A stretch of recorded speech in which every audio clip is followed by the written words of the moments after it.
कभी कभी ना एक ऐसा वाकया हो जाता है जो बिल्कुल नामुमकिन लगता है। एक ऐसा वाकया जो एक पुरानी भूली बिसरी जंग को एक बिल्कुल नई दुनिया की दहलीज पर ला खड़ा करता है। और ये कहानी बिल्कुल एक ऐसे ही वाकये से शुरू होती है। एक ऐसा वाकया जो सब कुछ बदलने वाला है। और ये कोई मामूली बात नहीं है। ये सिर्फ एक पेशगोई नहीं है, बल्कि ये उस खौफनाक हकीकत की तरफ इशारा है जिसका सामना अब ऑटोबॉट्स को करना पड़ेगा। एक ऐसी हकीकत जो सिर्फ उनकी नहीं बल्कि इस पूरी दुनिया की बका को खतरे में डाल सकती है। तो कहानी शुरू होती है एक ऐसे सिग्नल से जो सच पूछें तो हो ही नहीं सकता था। ऑटोबॉट्स को अचानक अपने एक साथी क्लिफ जंपर का लाइव सिग्नल मिलता है। और हैरानी की बात क्या है, वही क्लिफ जंपर जो मर चुका था। मतलब इस एक सिग्नल ने ना सब कुछ हिलाकर रख दिया। तो जाहिर है सबसे पहला और सबसे बड़ा सवाल तो यही जहन में आता है कि भाई एक मरा हुआ ऑटोबॉट आखिर वापस आ कैसे सकता है, ये कैसे मुमकिन है। और इसका जवाब उनकी बदतरीन सोच से भी कहीं ज्यादा खतरनाक है। क्योंकि ये सवाल अब सिर्फ क्लिफ जंपर का नहीं रहा था, ये सवाल था फितरत के कवानीन को तोड़ने का। अच्छा, तो ऑटोबॉट्स ने जब इस मामले की तह में जाना शुरू किया तो सारे इशारे, सारे सुराग एक बहुत ही कदीम, एक अफसानवी और तबाहकुन चीज़ की तरफ जाने लगे। एक ऐसा मादा जिसे कायनात के सबसे तारीक कोनों में डार्क एनर्जी के नाम से जाना जाता है। तो ये डार्क एनर्जी है क्या भला? देखिए, ये कोई आम तवानाई का जरिया तो बिल्कुल नहीं है। ये एक नापाक, एक शैतानी ताकत है जो जिंदगी और मौत के खेल को अपने काबू में कर सकती है।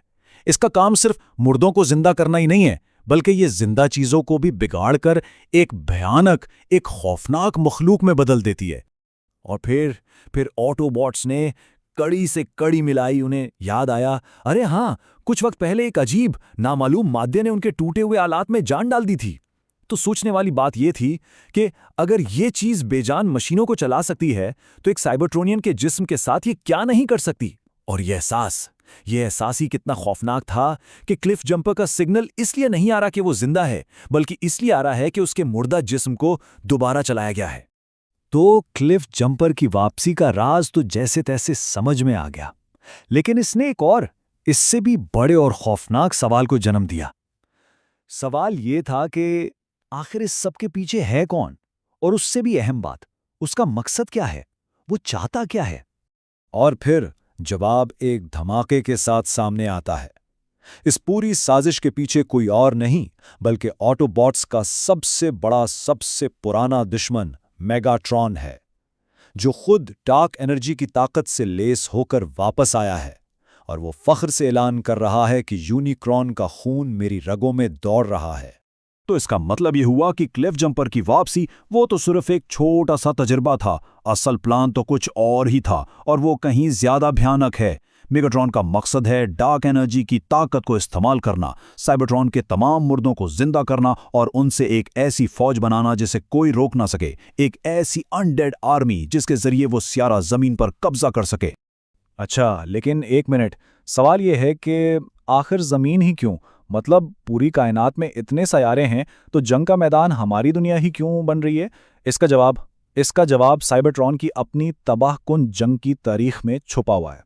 वजह बहुत सीधी सी है लेकिन बहुत अहम है। देखें, जब साइबरट्रॉन पर वो अजीम जंग चल रही थी तो दोनों तरफ वालों ने अपने कीमती एनर्जॉन के ज़खायर को बचाने के लिए उन्हें पूरी कहकशां में अलग अलग जगहों पर छुपा दिया था। और खुलासे मुख्तसर ये कि ज़मीन भी उन चंद सैयारों में से एक है जहां ये ज़खायर दफन है। यानी वही तवानाई जिसकी वजह से उनका अपना सियारा तबाह हुआ, अब हमारी दुनिया को मैदान जंग बनाने वाली है। तो मतलब साफ है, मेगाट्रॉन का ज़मीन पर आना कोई इत्तेफाक नहीं था। उसे अच्छी तरह याद है कि जंग के ज़माने में क्या हुआ था। वो यादें ही उसे सीधा यहाँ खींच लाई हैं, क्योंकि वो जानता है कि इस सैयारे के नीचे क्या खजाना छुपा है। वो एक ख़ास मकसद के साथ आया है, उन एनर्जी के ज़खायर पर कब्जा करना और उन्हें अपनी ना मरने वाली फ़ौज को ताकत देने के लिए इस्तेमाल करना। अब जब खतरा इतना बड़ा है तो ऑटोबॉट्स भी समझ गए कि अब पीछे हटने का कोई रास्ता नहीं बचा। उन्हें सिर्फ मेगाट्रॉन का मुकाबला नहीं करना, बल्कि उसकी बनाई हुई एक ऐसी फौज का सामना करना है जो ना थकती है ना मरती है। जंग अब दरवाजे पर दस्तक नहीं दे रही, जंग शुरू हो चुकी है। और फिर ऑप्टिमस प्राइम का वो एक हुक्म सब कुछ वाजे कर देता है। ब्रिज तैयार करो, बस तफ्तीश का वक्त खत्म, सवालों जवाब का दौर खत्म, अब सिर्फ एक्शन का वक्त है, अब सिर्फ जंग है। और अब सब कुछ आकर इस एक सवाल पर ठहर जाता है, क्या ये चंद बहादुर ऑटोबॉट्स मेगाट्रॉन की इस ना रुकने वाली ना मरने वाली फौज को रोक पाएंगे? क्योंकि इस जंग का जो भी नतीजा होगा वही जमीन की तकदीर का फैसला करेगा।